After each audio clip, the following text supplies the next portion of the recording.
In the heart of the Pacific Ocean, far from the noise of continents, lie the Marshall Islands, a fragile chain of coral atolls scattered like pearls across nearly a million square miles of ocean.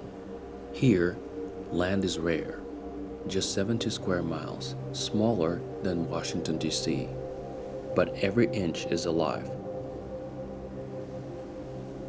The Marshallese are a seafaring people whose ancestors arrived over 3,000 years ago. They are master navigators, using stars, wave patterns, and stick charts to sail vast distances. Their society was led by chiefs and rooted in oral tradition with deep respect for the ocean. Even as colonial powers came and went, the Marshallese remained resilient, shaped by their intimate connection to the sea. In a quiet American town called Los Alamos, behind locked doors and barbed wire, a new generation of scientists continued their work. They were designing weapons, not just to win wars, but to define a new world order. They worked with urgency. The arms race was no longer theoretical. It was real, and it was accelerating. What they envisioned next was unlike anything ever created. A bomb compact enough to be delivered by aircraft, yet far more powerful than anything that came before. It would not be tested on American soil. It was destined for the Pacific.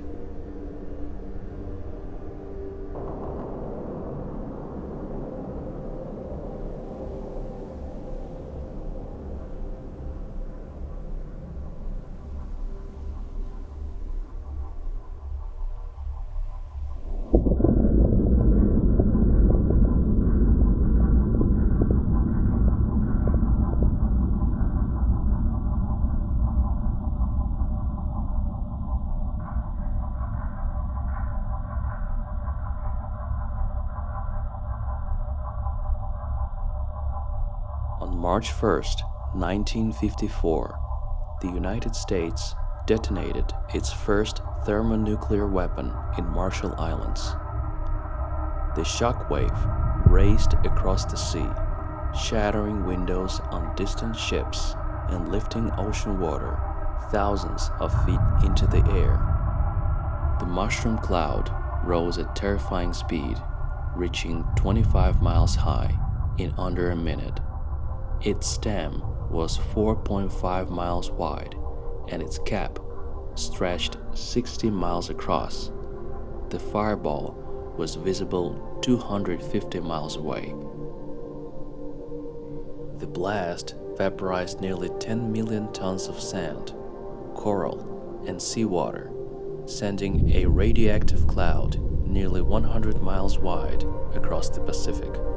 Among those affected was a Japanese fishing boat called Lucky Dragon No. 5, located 80 miles east of the test site, outside the declared danger zone.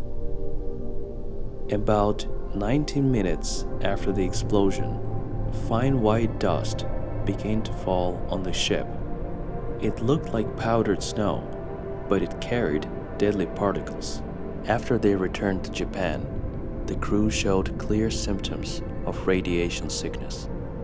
They remained hospitalized for over a year. Aikichi Kobayama died about 6 months after the explosion.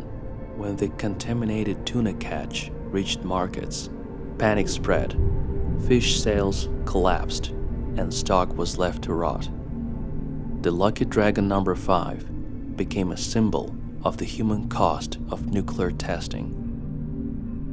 Rongelap and Rungurg atolls were among the first to suffer from the effects of the Bravo test.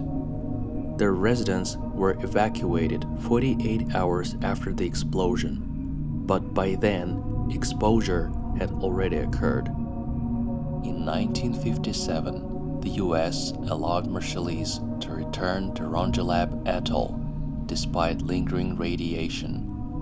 Declassified documents later revealed that some scientists from the United States Atomic Energy Commission saw this as an opportunity to study humans in contaminated environments. By 1963, many inhabitants developed thyroid tumors and birth defects began to surface.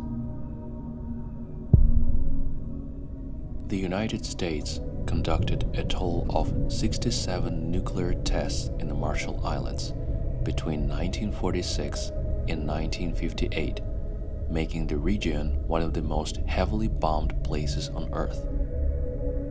Some of the earliest nuclear tests, like those in Operation Crossroads, were conducted to examine how atomic blasts would affect naval ships and equipment.